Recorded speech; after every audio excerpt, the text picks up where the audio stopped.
it seems like when people repeat a catchphrase or a cliche that holds them back, it's because it's the lack of expression that withholds progress because it can't share enough to the social group, which develops accountability.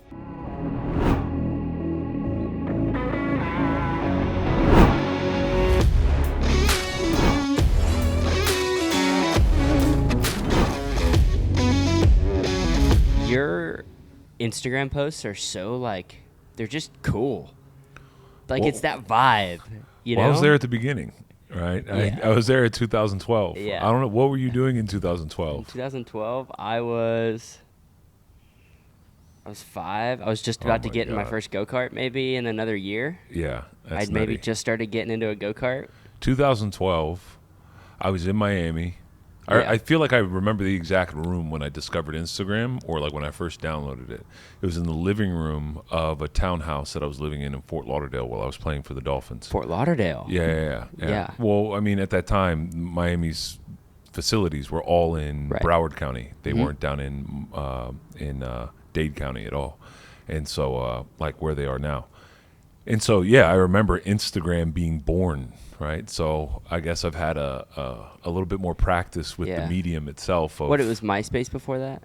well, there was MySpace and at the end of high school into college for me. But Yep. then when I was getting recruited, Yeah. this thing called Facebook came around. Yeah. And when I was being recruited, Chris Long, Yeah. longtime NFL defensive end, was like the guy at Virginia, and he was my recruiting host. He's the son of Hall of Famer Howie Long, and so he was the guy. He had access to every building, every girl's dormitory. Yeah. Like it was just whatever he wanted, and so he took me around because I was one of the top recruits in the country that year. Yeah. And you know, full frontal, he bought me a Mad Dog 2020. If you know what those are, it's just it's a bottle of booze, a very Okay. colorful bottle of booze, and it was like, hey, let's hang out. Even if I did know, I'd have to say no. Yeah, and he got me one of those, and we hung out for a post game celebration. Yeah. And we went back to his apartment, and he was like, hey, let me get changed and dressed, after the game, and we'll go out. I'm like, all right, cool. And so as you're getting changed and dressed, he goes to his computer and he starts, like what it looks like emailing or something, right? And he's like, dude, you got to check this out. And I'm like, I come over, I'm like, what? He's like, this is called I think it was actually still called the Facebook, at the time. And he's like, dude, girls just upload pictures and then you just add them as friends and then you ask them to meet up and they appear. Right. And I'm like, no way. Right. And he's like, dude, this is college now. Yeah. Right. And so that was back in 2005. Yeah. When I was being recruited for that, because I got to Penn State in 2006. And so yeah, I was there at the beginning of Instagram. So Man. Instagram may just be it hasn't fully worn out yet as a medium. I think it's Right. had a longer shelf life than MySpace. Well, it's seems that it was a lot easier to go out with a girl back then, huh? You just a little quick, hey, now you gotta get on 4 different social media apps and hit them up To on prove each that you're one. real. Yeah. Yeah. Get the verified check. I don't even have that yet. Yeah, know. no, the verified check didn't exist then, and then, yeah, the verified check thing was a whole. That was a whole thing in and of itself. In a different locker room later Yeah. with the Dolphins, guys Yeah. were fighting to get the verified check. Get the marks. check. Oh yeah. It's funny how the little Yeah, things on like social media really mean something. Yeah. But mean nothing, right? But mean nothing. mean in reality. nothing, but then you got that check and you're that guy. No, of course, yeah. Okay, speaking of social media, what's the whole story behind the name on Instagram? Well, Max Baer is a historical figure as well. Do you know Okay. who Max Baer is? No. He's a boxer. Okay. I think, not know that? and I don't have all the details. It was a name that was given to me from a linebacker coach Okay. with the Dolphins, Yeah. Coach Duffner, Mark Duffner, and in 2012, yeah, that was right around the time when it was 2012 or 2013. Tony Sperano, not to be mixed with Tony Soprano, Yeah, we'll get into was that. our head coach. Yeah. And he got fired. Okay. And so then a whole new coaching staff came in after him. And part of the process of getting to know the new coaches, they were coming in and players were coming in, and the league requests, or each team who gets a new head coach can request that players come a week earlier for their report time to off-season training. And, some guys like that, don't like that. I didn't necessarily like it, but because you're not getting paid for it. But, it reacclimates you with the building and the new coaches. Well, I turned around the first corner entering the training facility with the Miami Dolphins. And I turn around, I run into this guy. And I run into him, and he goes, "Hey." He goes, "Who are you?" And I said, "I'm Jared." He goes, "What number?"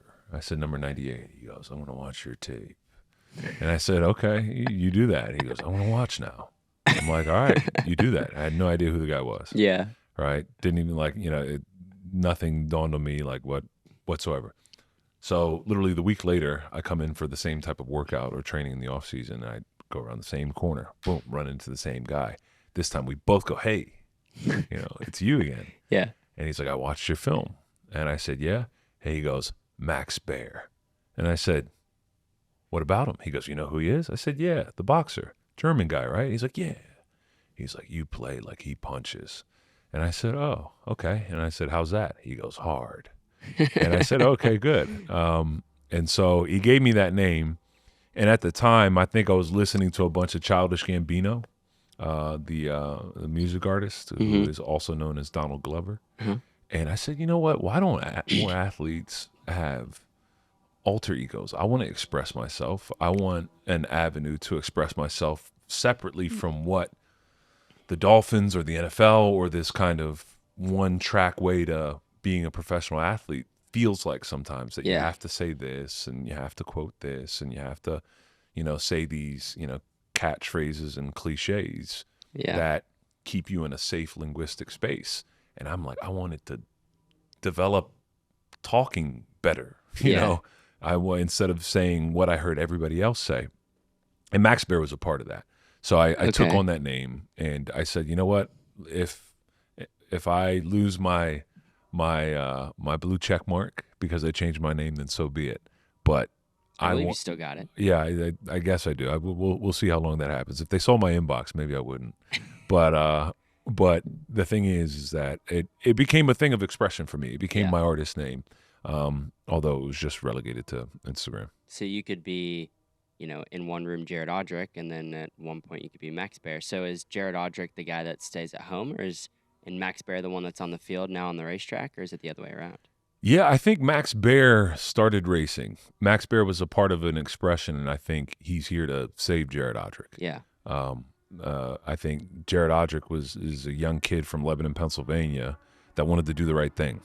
And I think along that way, Jared Odrick has some hardships. Jared Odrick has what feels like betrayal happen to him, right? Jared Odrick has all these things happen to him, and I think sometimes alter egos or an artistic point of view can help save you and change your mind from that. So Max Baer's the guy that's still on track, but he's the one in the helmet. He's the one in the helmet. That's so cool. He's the one in the helmet. That's really cool. No.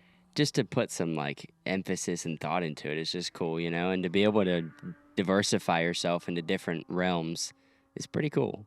Like I said, it takes time, and I think you've obviously found your expression in a race car, but I don't know what I'd name it. I don't have a name for it. Well, I'd have to do some personal introspective thinking and see what I can figure out. Because maybe I need an alter ego. Maybe one that likes gabagool. Yeah, so there you go. All right. So in terms of alter egos, can you pull anything from your memory of somebody that you've either watched, whether an artist that that's definitely not their legal name?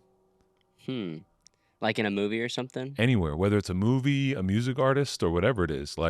Yeah, it's tough because it's but also at the same time, when you let's say you look at Rocky, because we're talking about boxing. Let's look at Rocky. I mean, when you look at Sylvester Stallone and you're when you see Sylvester Stallone, you think Rocky. Mm-hmm. When you see some of these characters, when you see James Gandolfini, you say Tony Soprano. Yeah. They are identified by that person. Yeah. It was funny. I can't remember who it was. It was an actor who was known for his character. Or no, that's who it was. It was Brian O'Connor. Okay. And so Paul Walker walking down the street, someone says, "Hey, Brian." And he was saying this in an interview. He was like, when people say, "Hey, Brian," I love that. I think Yeah, that's so cool because that's like childish me. That's who I want to be, the guy who yeah, can work on cars and go racing and have fun and, be that guy who could yeah, be yeah, Brian, yeah, and not Paul. With all my, things that I'm dealing with, I get to be Brian sometimes. And he's like, when fans can, shout out, hey, Brian, he thinks that's really cool. And yeah, it's kind of like the opposite of what you're saying to be able to have that similar but opposite, yeah, yeah. for me, at least looking at it. No, it's in the same realm with things. Like, yeah, Yeah. when like the photographer I'm working with this weekend and last event Mm-hmm. stopped me on track, and I hadn't met him before. I hadn't met him before Sebring, right? Mm-hmm. And we were doing our track walk on Sebring, and this kid with I mean, he's a full grown man, but a guy with glasses and a hat was on the phone, and Yeah. we're doing our track walk, and he goes, "Yo, Max," right? And I will turn around to Max. I do all my coffee orders as Max, right? Do you really? Yeah. That's so cool. And so, because it's also easier, you'd be surprised how many people mess up Jared. But yeah, no, Max is definitely just like I met Sly, and Did you? yeah, I did a movie with him, Oh, right? I yeah. did Samaritan with him, Okay, yeah. and when I met Sly, you very quickly you can tell that he's very comfortable Yeah. being Rocky. Some people don't like the roles that they play, but he wrote it, Yeah. right? And that was from his heart. And I think that's what I think what's cool about having an alter ego or something. It opens up for artistic expression and allows you to go further and further into character, Mm-hmm. especially if you think that character is of great valor or Yeah. a good moral orientation or standing. Yeah. And I gather that's what you gather from Rocky, right? Yeah. I think now I'm going to have to sit down in between now and Sonoma because we're going to have a long period of time, a little bit of a break. I'm going to have to sit down in my notes and go to work. So then when Yeah. we come back at Sonoma, I can say, here's my alter ego. Yeah. And maybe, maybe have a little Try it something, on. something, something. Yeah, I like try it. it on. Just I try like it on. that. Yeah. You don't have to Espe- stick with it. Well, but you're big and famous guy. Having an alter ego is probably fun too. So it's not like when everybody's swarming Jared Odrick. Yeah, No, yeah. I'm not Jared Odrick. I'm Max. Yeah, no, I've done wrong guy. I've done one major motion picture film, one MGM film with Stallone, and I was already getting mail sent to my Yeah. hotel in Really? in Max Bear, just because I knew other actors and actresses have done that. Yeah. So I'm like, I want to see what happens when you do that. So now half my mail shows up as Max. So That's so cool. yeah, you just integrate it into things that Yeah. allow you to do it. And how So- is Sly working with Sly? He's awesome. Really? He's as awesome as you'd think he'd be. Yeah. And That's really cool. no, it warms my heart every time somebody asks me because I get to say something really cool, and I get to like almost fulfill the dream of everybody who has followed his writing and producing and directing journey. Yeah. That he is that guy, and I think that's what resonates with people is that he's genuinely that dude. Do you think in another profession you could have been a writer? You think you could have, or would you have wanted to write movies or scripts or be one of these producers for a movie?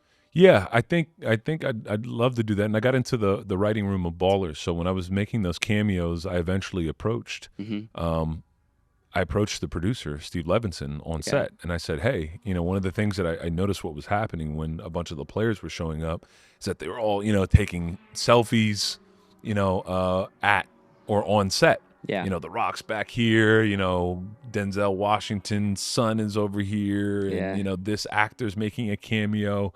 But it didn't seem like any of them were actually taking advantage of the fact, like, that's the dude that made Entourage sitting right there, Mm-hmm. right? Like, he literally has a deal. I think or him and other people had a what they call a first look deal. That anything that they produce or come up with, that HBO gets the first look, right? That it gets filtered essentially by HBO. I'm like, this guy has had a show for like 15 straight years Yeah. on HBO. Like, none of the players were talking to him. And I said that to him. I said, because that surprised me. Well, it surprised him too. And I think by recognizing that dynamic, he invited me into the writer's room of season 5. And so I was able to end up reviewing a lot of the writers' prompts or for scripts or for what they would want to write out for. Like, it was an overview. And so I ended up taking a bunch of the season 5 overviews and writing a critique of all of those things, and then coming back into the writer's room and saying, this is what I think works. This is what I think is trash. And maybe that was the reason I was only, in the writer's room for one season. But I was honest, and I think they respected it. So yeah, no, I think writing is something that's beneficial personally. And if you can, the more honest you can be and the more practice that you have, like anything else, just like this, being in the seat, like the better you're going to get. Yeah. Right. So You got to get your proteins in. got to get your proteins in. How do you like your eggs? Scrambled, baby. Scrambled? Yeah, scrambled. Yeah. That was so funny. Yeah. I love how Kevin put the audio behind it in the last episode. Yeah. And the audio. Yeah, from no, it. I appreciate that, Kevin. Wherever you're at. Yeah. Yeah, that's so I cool appreciate though. that. No, it was cool. Actually, that set was really cool. And most of early Ballers was all shot in Miami, like Yeah. on location. And I think later the production went to LA, and they just made it look like Miami and Yeah. LA and other things. But we were literally in like a mansion on an inlet of water, right, shooting at one of these rented houses, and the script had me in like a white beater and The Rock in his bathrobe, right, after a party. And I'm sitting here thinking, I'm like, guys, why would he be wearing? I'm the one that should be. If I'm the one making breakfast with my model girlfriend from last night, that's sitting on the kitchen table, half naked, like, this character, right? Yeah. Who was named Jared Odrick. Not Max Baer. It's correct. Jared Odrick. Yeah. Well, I said, I went to Steve Levinson and I said, shouldn't I be wearing the robe? Like, I'm too comfortable here. Yeah. Shouldn't I be the one like overstaying my welcome? Right. Sure. And he goes, and it was hard for him to say, you're right. Right. That's so He cool. doesn't like, I hope he watches this. Right. Because, Send him the clip. yeah, because Yeah. it was hard for him to say you're right, but it worked. Yeah. And yeah, so it was tons of fun. And I thank you, Steve Levinson, for letting me express myself. That's so cool. So, Okay, kind of transitioning. We talked about it a little bit earlier. We actually talked about it right down there on pre-grid. You got some notes about catchphrases. yeah. So we talked about it a little bit down there and earlier, but what do you think? How do you want to get into that a little bit? Yeah. So getting into motorsports and then, getting in, it's actually a perfect segue or linkage is seeing what young racers say, and even older racers or, pro mature guys that are, 30, 40, 50 years old. A lot of them say the same things, and I'm seeing that there's this pattern, and what I brought up to you on Grid today was catchphrases and cliches that propel us forward and catchphrases and cliches that hold us back. And one of them, and I'm not sure whether it does or not, I kind of have an idea, but it's a set of words in which I've only seen race car drivers use on social media. I've never seen any other athlete say it the same way or it be replicated by so many other athletes or drivers. I see it with drivers where they say it's something where it's like, not the result we were looking for today, or not the result we were hoping for today. I said that on the last podcast. Correct. Yeah, we all, yeah. Right? But it seems like a lot of drivers, like I think of you, I think of Morgan Burkhardt, I think of Nate Nicholson. Yeah. Right? And obviously everybody in this paddock. But I think of guys that say these words where it's, well, that's not the result we were hoping for and not the result we were looking. Austin Green. Yeah. Right? It's a lot of guys say the same thing. And I'm trying to think, well, where's this coming from? Right. And a lot of the times when it was football players, it was media training. Well, I think sometimes media training, just like I talked about earlier, can hold individuals back from being expressing their inner self. Correct. A little bit. And this isn't just a person thing, but even as an athlete in developing yourself. Because what I wrote down before the show was like, it seems like when people repeat a catchphrase or a cliche that holds them back, it's the lack of expression that withholds progress because it can't share enough to the social group, which develops accountability. And when cliches and catchphrases are used too often to your detriment, it's because you're not being vulnerable enough to say, I fucked up here, or this is what we fucked up.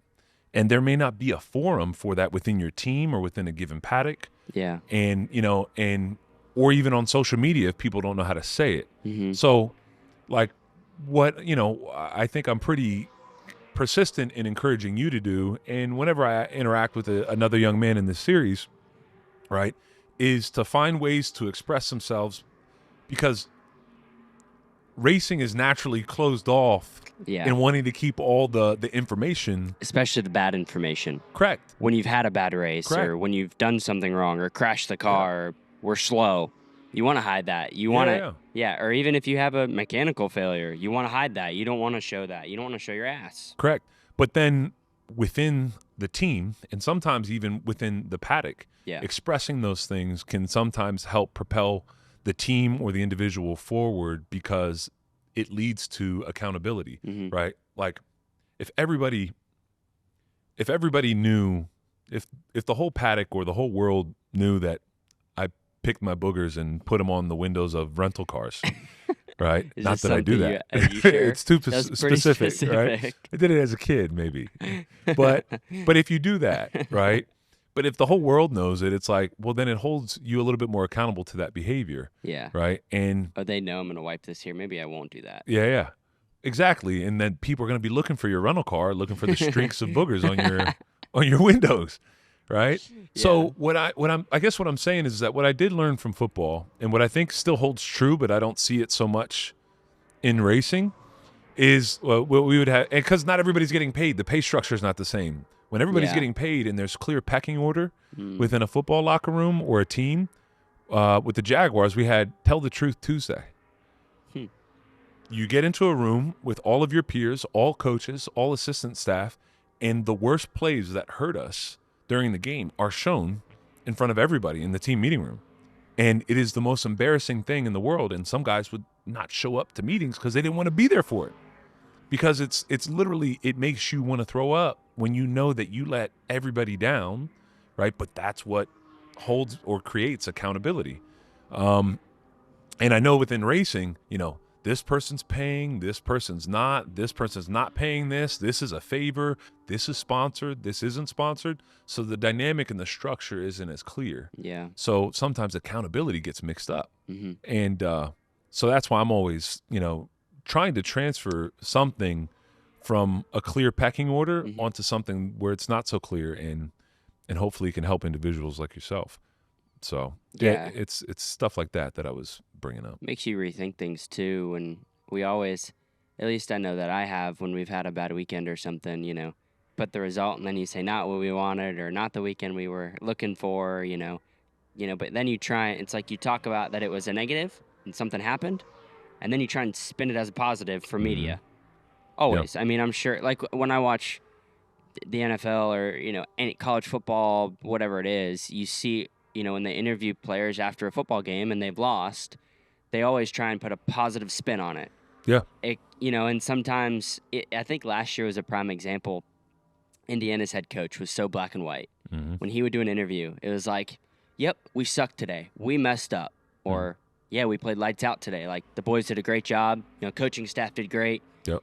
But he's honest. He's like, yeah, we did well, or we screwed up, or we did well, but we screwed up. It's that kind of honest thing, which 99% of people aren't going to be like that. Sure. Straight up. I mean, people they don't want to show their butt. They just want to be this. But when you see somebody post something or talk about something that, that's not really what happened. I saw it. Mm-hmm. You drove straight off the racetrack by yourself, dude. Really? Yeah. Correct. And that's where those catchphrases and cliches hurt you. Yeah. They hurt you. They kill you. And then I start to think about, the other side of that coin, right? Like you're coming into your own now. You shaved before you got here. So I feel like I can say that the other catchphrases that I don't know where I got it from, but I know that I've used it within my own family and friend circles, where it's like, if it's not a fuck yes, it's a fuck no. Right? Which is another catchphrase or cliche or, something that you insert. But I feel like that propels individuals and groups forward. Yeah. Because it makes exactly what you just talked about, which is a binary black and white. Like, it's either good or it's not. Let's Yeah. move forward, right? And so it propels the social group forward because it makes murky gray areas clear and binary and very quick, right? If you can't emphatically say yes without a doubt, leave it behind. Next corner, right? And Next I corner. think I like that right there is, Yeah. it's that creates less of a need for the sobering tell the truth Tuesday, because you're always telling the truth. Yeah. Right? If it's not a fuck yes, it's a fuck no. Yeah. Right? You can grab somebody from your team or your crew or another driver, and you can grab them and say, would you say fuck yes to this? And they're like, well, then it's a fuck no. Right? There's If you no can't, There's boom. just yes, no. There's no maybe. There's no this. There's no that. It's Correct. either, yeah. So, And it's a level of transparency with people. Yep. Like, and I've listened to my dad do this for my whole life, and I respect the hell out of him for it. And it's this, whenever he's talking to somebody, whether it's, a business call or something important, he always says the same thing when it's like the beginning of a relationship with somebody. It's this, I'm going to be straight up black and white with you. I'm going to be transparent with you here. This is the situation, whatever it may be. It doesn't, it's not segregated to one thing, but he says that every time because he wants that person to realize, like, hey, I'm going to be straight up with you. I'm going to tell you the truth. I'm going to tell you A or B. I'm not going to, 1 + 1 doesn't equal 4. It equals 2. Like, I'm going to tell you that. So Yeah. I've always respected him for that. And I try and, put that into my life every day, is to be transparent with people and be truthful and be just black and white. Yeah, you never want to exist too long in a place in which you feel you have to hide the truth in order to be a part of the group, right? Yeah. And like the more that you have to do that, You're with the wrong people if you're doing that. Correct. And I call that anal pucker, right? Like the more anal pucker you have, Yeah. right? And walking on eggshells, it's the worst, and nobody progresses, right? You don't want to be there. Not at all. You And don't so belong. Yeah. I'm glad you've got that concept, and you got a great example in your father. Yeah. Not everybody has that. Well, and I'm lucky that I Yeah. was raised by the parents that I had, and Yeah. the upbringing I had to instill that in me, and just to respect the and I think what goes a long way with this is one word, and it's integrity. My mom beat that into my head as a kid. It's just integrity. She hates when you lie to her. She loses her brain. You're like, Yeah. I know you're lying. I'm gonna kill you because you're lying. Yeah. But and she's watching this. She's gonna be Yeah. like, see, I told you so. Yeah. It but comes around. It does. Their And advice comes around. being transparent and just having integrity, man. Yeah. Your word is your bond. Did you ever watch Suits, the show? No, I'm aware of it, but I Okay, you didn't should watch it. Yeah. It's a good show. But Harvey Specter is like one of the main characters. He's a lawyer. And Harvey, he always says, like, my word is my bond, and I won't break my, you have my word. And what that actually means to him, Yeah. to him, you have my word means, like, I'm not going to break it. And if I break it, then there's probably a damn well reason, like something wrong happened. Yeah. And I think people use that phrase all the time, but they don't actually hold up their end of the bargain. Like, when you commit to something, do it. Just do it. Like, really?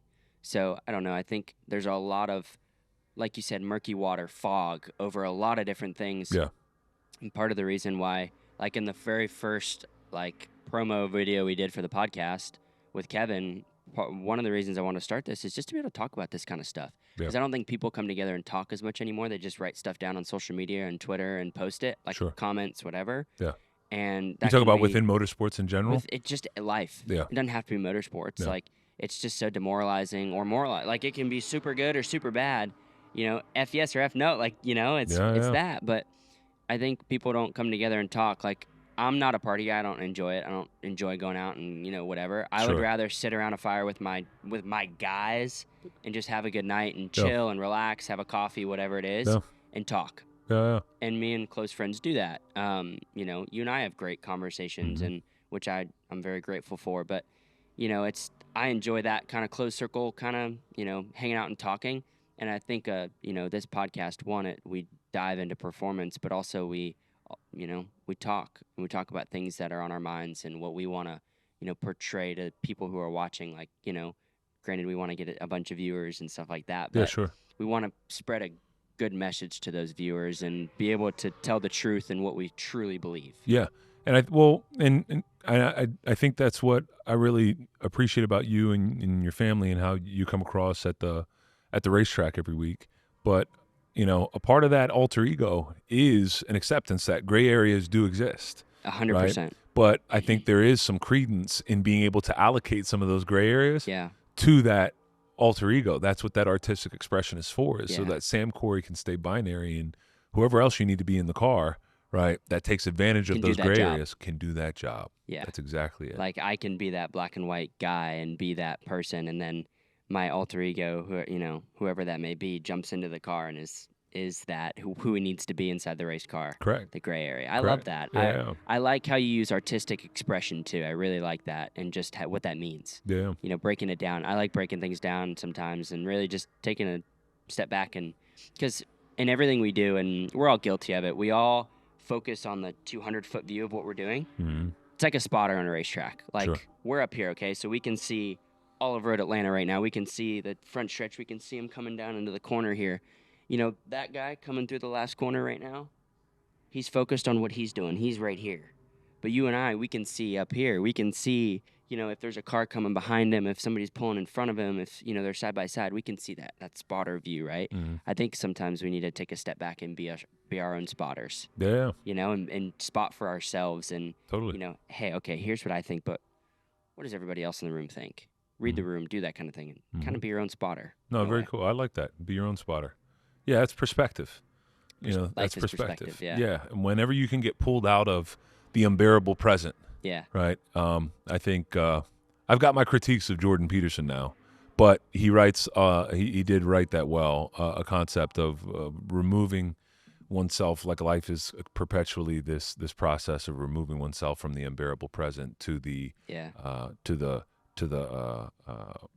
I think he says the ideal future. Right? It's point A of unbearable present, and point B, in which you must have to remove yourself from the unbearable present, is a ideal future.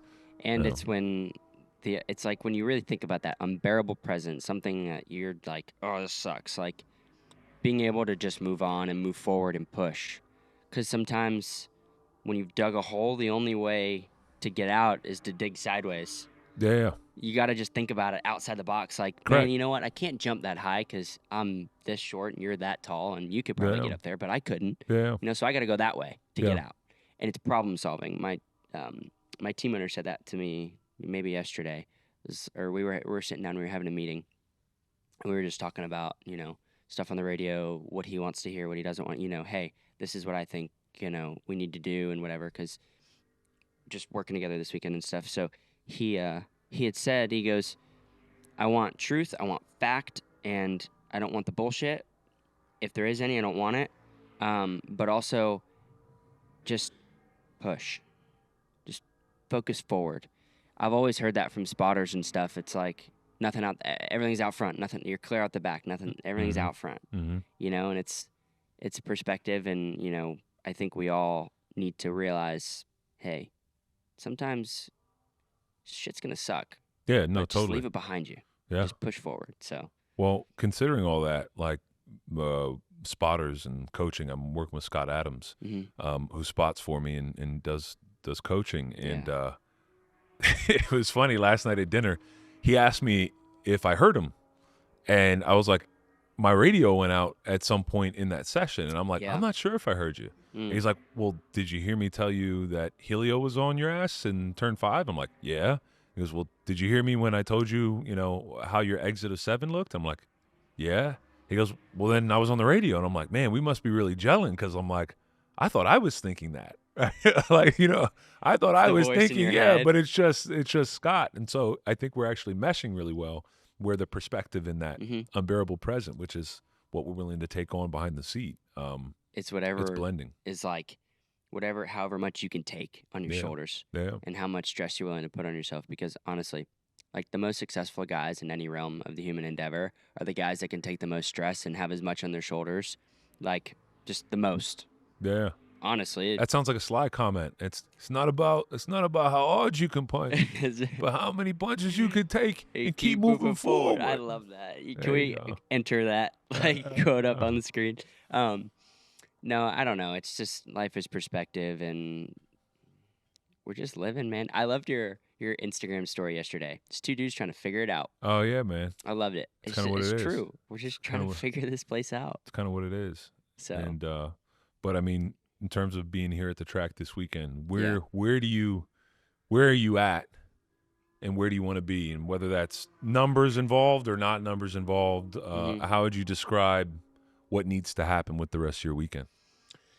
I think we've got a pretty good race car. The driver can be better. Driver can always be better. I made some mistakes in that run on my lap. Didn't roll enough speed across a couple of different apexes, and that cost me some time. Hmm. We got held up a little bit too, but that's racing, Yeah. like plain and simple. So yeah, we just go out, find a clean gap, get a good lap in, and I'm gonna do my best. Yeah. Just push and figure it out.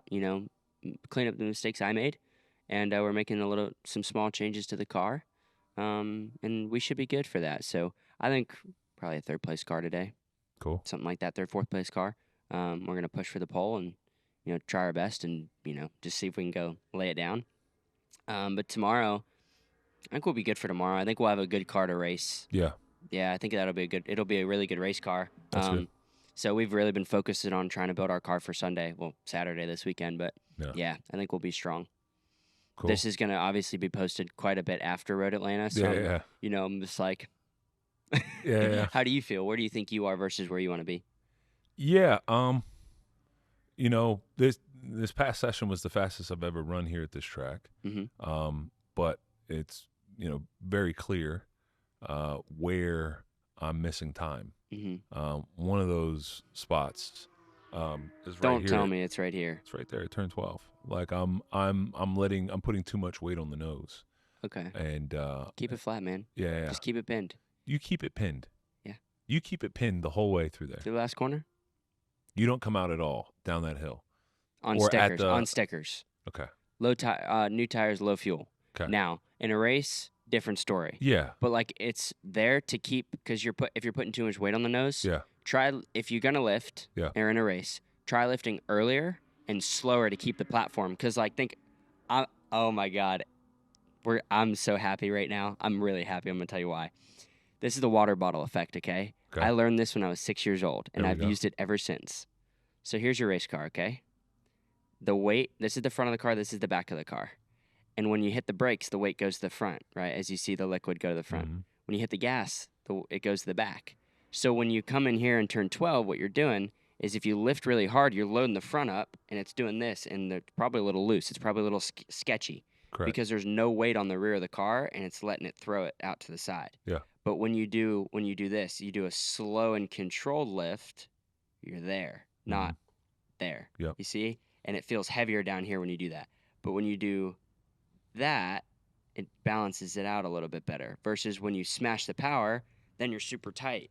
When Yeah. you go slow on the power, like you're in the rain, does that. Totally. And it's a slower progression. So like here, you're loaded up because you're flat out, and then you do a slow progressive lift, get it in the corner, back to power. That's exactly it. You know what I mean? Yeah, no, that's In the water that's the exact bottle, note. It does it perfectly. Yeah. I mean, it's a perfect representation. But just try like backing up where you pick your pedal Yeah. up and do it slower. Yeah. And just slowly breach out of it and then get back on it. It's that like slow, I'm there, I'm back to power. Yeah. It's just that control because it keeps the platform of the car. That's the one thing I learned in open wheel racing that I apply everywhere, and it's so powerful, is just the platform, right? Like it's because in an open wheel car, they're like 1,400 pounds. They're super light, so that it's very sensitive to when you jump off the gas versus smashing the gas or hitting the brake, whatever it is. You have to be very precise with your pedals versus like this car, I explained it after I drove it for the very first time in 2024 at the end of the year.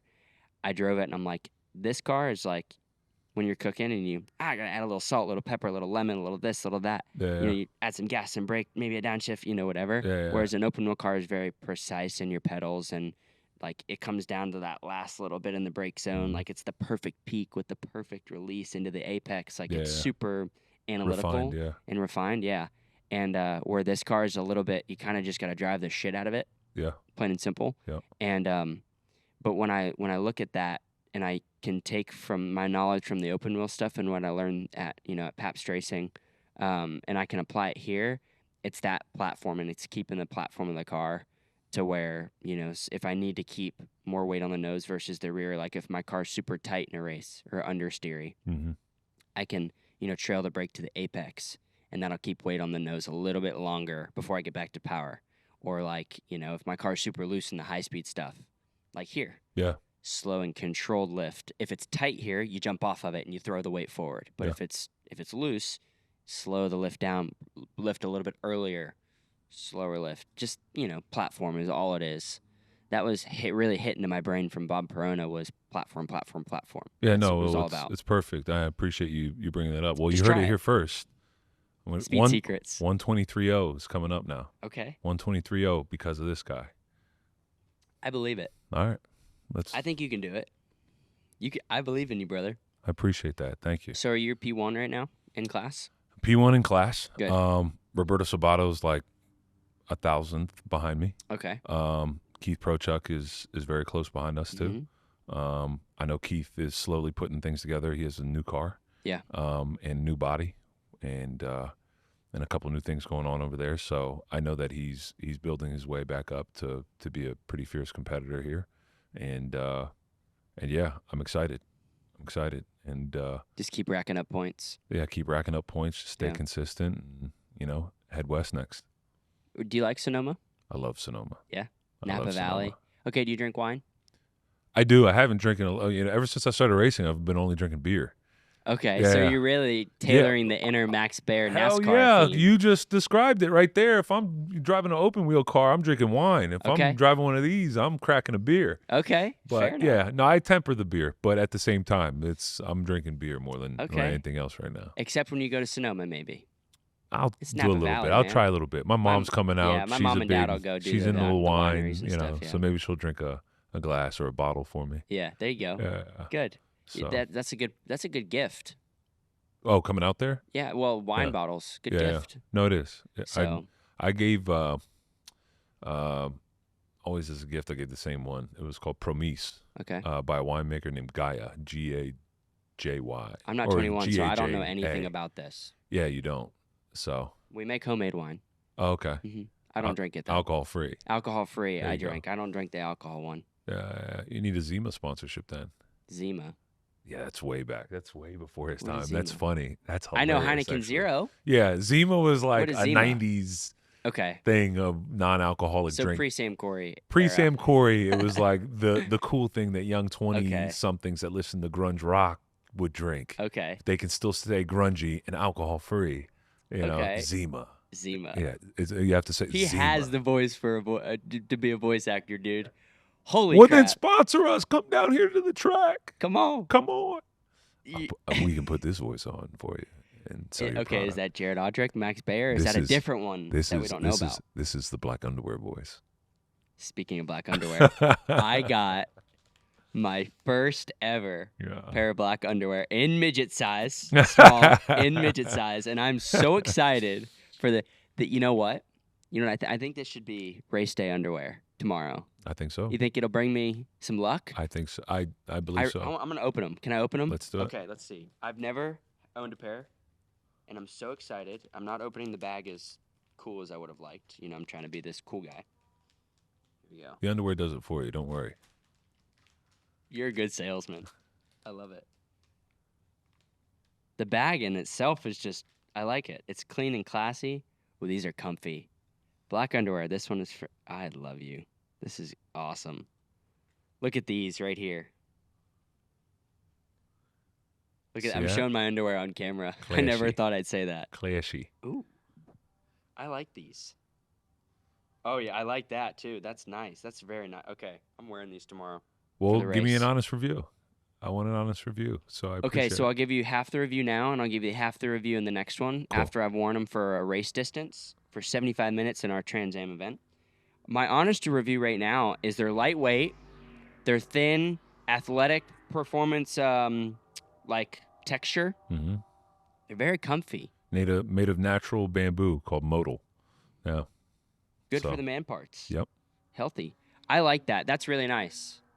They feel like just, Yeah. Okay. Cool too. Yeah. Keep Now, I it have cool. about 20 pair laid out in my closet or my dresser at home, and it's Yeah. it's kind of an organizing thing for me at the beginning of the week. I So like Crystal, my those. wife, really helps me lay all those out at the beginning of the week, and so then between workouts, sauna, Yeah. runs, sim sessions, all the stuff, I see how active I was by how depleted my Your clean collection underwear is. collection Yeah. is, and then I love I it. restock. So. Okay, so what does a workout look like for you? Because I know we had a call. You're like, oh, I'm just finishing up a workout.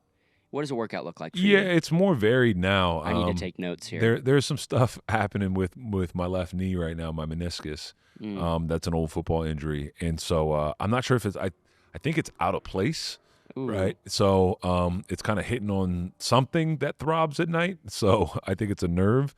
But yeah, my meniscus is kind of jacked up, and when that happens, I'm doing a lot more walking than I am running, and I'm doing a lot more. Sled pushes are great with me for lower Yeah. body. I'm not doing so much squatting or split squatting. Okay, what was your max back squat when you were playing football? I'm gonna get blown away I with think it was this number. 530. Oh my gosh, Yeah, I think it was 530. 530. Yeah. Max bench was like 410. Yeah. Well, I mean, but I was around monsters, man. I was around monsters who had max 530 benches, right? And Oh my had gosh. 700 squat. Like, Yeah. and they didn't. There's some guys that didn't even train and would be able to put up those numbers. Yeah, Those are some big dudes. they're just mutants, man. How about deadlift? Whoa. Wait, okay, wait. Hold so, on, this guy okay, right here. This is really a part where we would really love to have you on the camera, Kevin. He's saying no. But Kevin you were a National Teenage Powerlifting Champion. national teenage 15 years old. powerlifting. 15 years old. Yep. 198 Champion. pound class. 198 pound class. Okay. And what were you putting up? What were you putting up? What were your numbers? I squatted. Wait, can this pick up? Can they hear this? You can repeat it, but it'll be there. These Okay. cameras. I squatted in that competition 395. 395 I sucked at bench. I was 275. 275. Which is bench. down, clap, push up. Yeah. Deadlift. That event I was 505, but I hold the high school record. 505. Yes. Nick Middleton in the house. I hold the 505. This guy. But I hold the deadlift record at my high school still today for 605. Wow. 605. That's Those are some big numbers. And then the same year, I was second in the nation bowling. Bowling, same year. Bowling. Same year. That's so impressive. that's impressive. I'm nowhere close to that. Yeah. So, and you're not that tall either. No, at 5'11". Did you play football? I did my freshman and sophomore year. I was all state my freshman year. Of course. Wow. Big dog. What state? Pennsylvania. No way. That's a real deal football state. Yeah.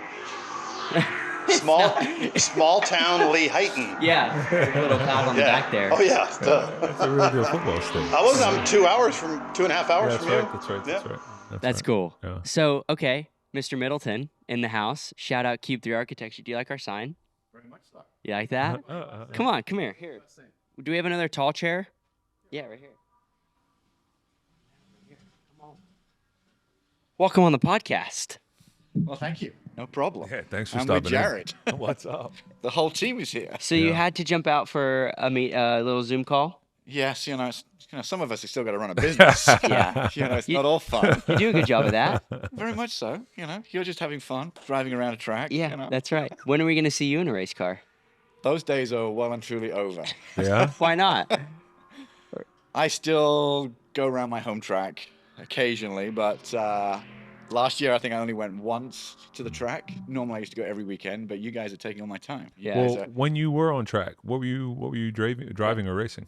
open wheel. Open So wheel. I grew up in the open wheel world of Formula Ford at F4, and then come to the United States, and everybody's talking about NASCAR and all these stock cars, and I'm like, what are you talking about? I have no clue. Interesting. So it's been a little bit of a challenge, Yeah. without a doubt.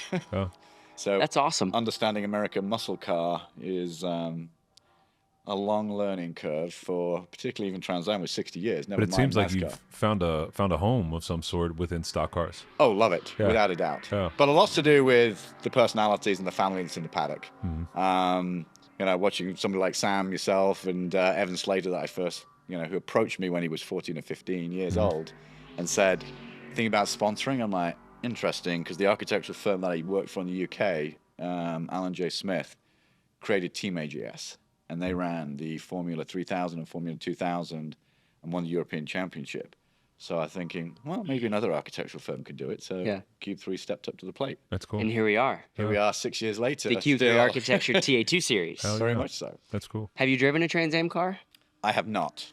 The closest I've got into it is sitting into it. That's about it. I would love for you to just That take a would be lap, s- just yeah. like no pressure lap, like No a pressure Lime lap. Rock Just lap or something. like a hardship lap almost. Yeah. Yeah, very much so. It's the issue I got right now is that I've got to go for spinal surgery Ugh. next week. Yeah. So Yeah. my life of going hard in a race car any longer is probably those Red days are flag, over. red flag. Very much Double so. yellow. Well, but we can, after surgery and you're all recovered, we could do like a real comfy seat for the back.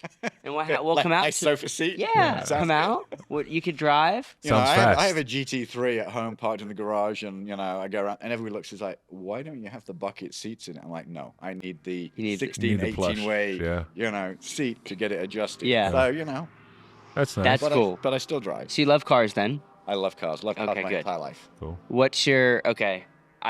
Wait. So you're on here. The last question on every podcast. So we have drivers, and a driver will get. We'll all do a dream race car, and a dream street car. So we'll start with you. Dream street car. Dream street car. What's the dream car?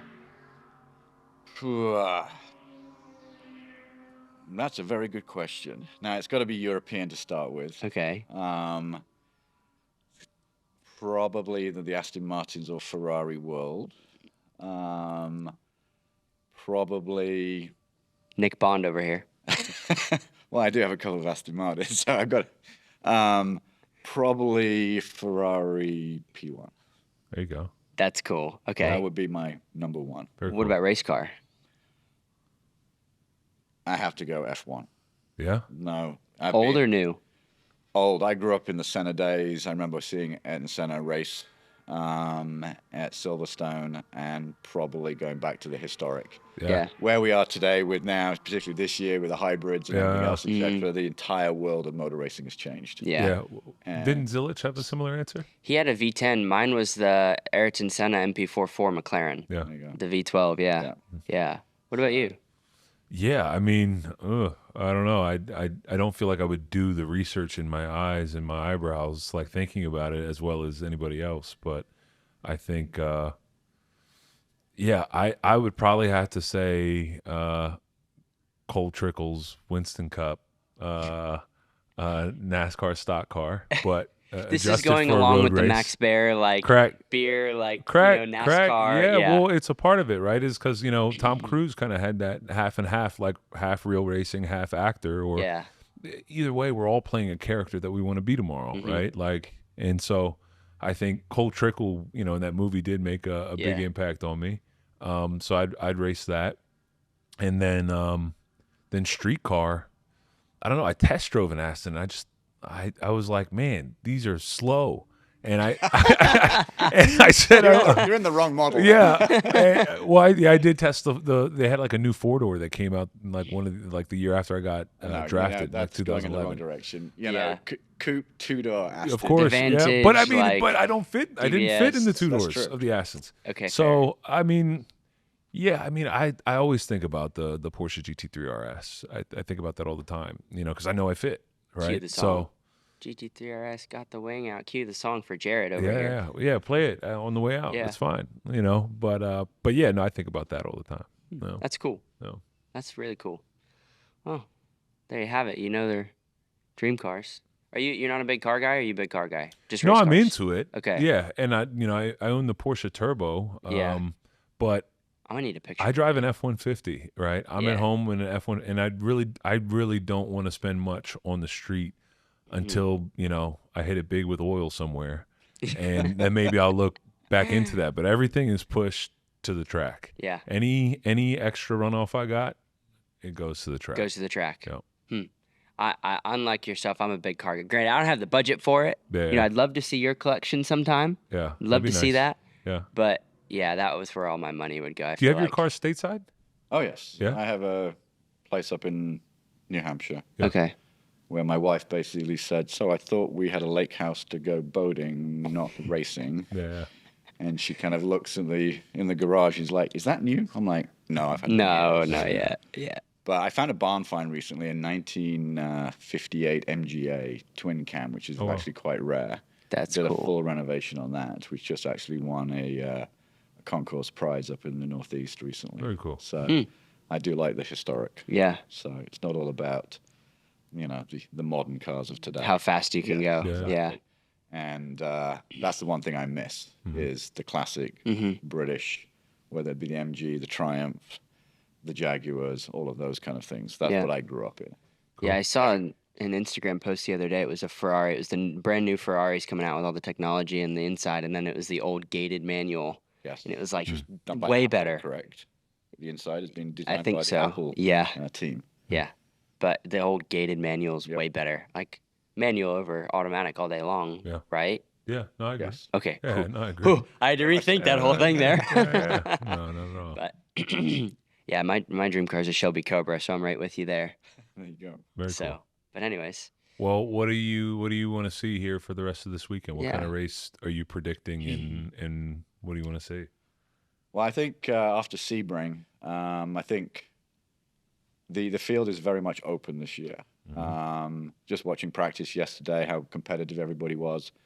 All these new drivers that I haven't seen race before and maybe in any other series. And I think it's very competitive. We started out, at the beginning of the year, it's like Sam here, going for the championship. And there's a lot of competition in the top 10, without a doubt. I think, for somebody like Sam or even Noah and anybody under the silver hair tent right now, they have got some challenges in terms of, that competition. I think, I think we got all the tech things out of the way right now.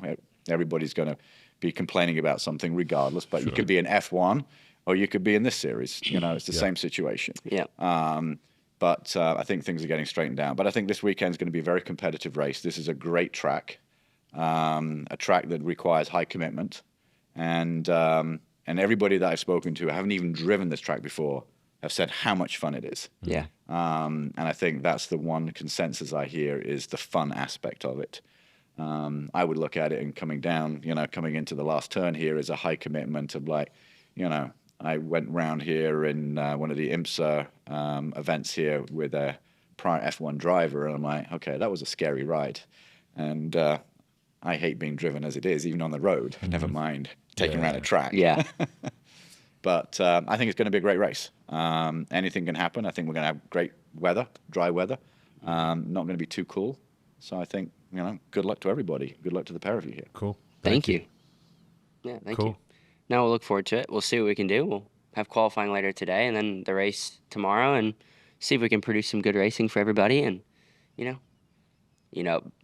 biasly, that 00 and that number 70 up on top would be pretty awesome. But I'm biased, of course.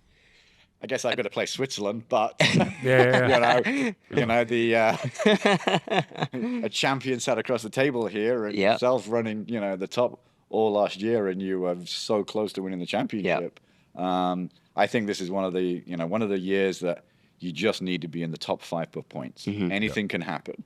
Whether you're not on the podium, but if you're in the top 5, those extra points can count when we get to Coda. Yep. And anything can happen in racing. Cool. Yeah, it's really just racking them up early on, Very much so. Maximizing your bad days at the end of the day. So, But try not to have a bad day.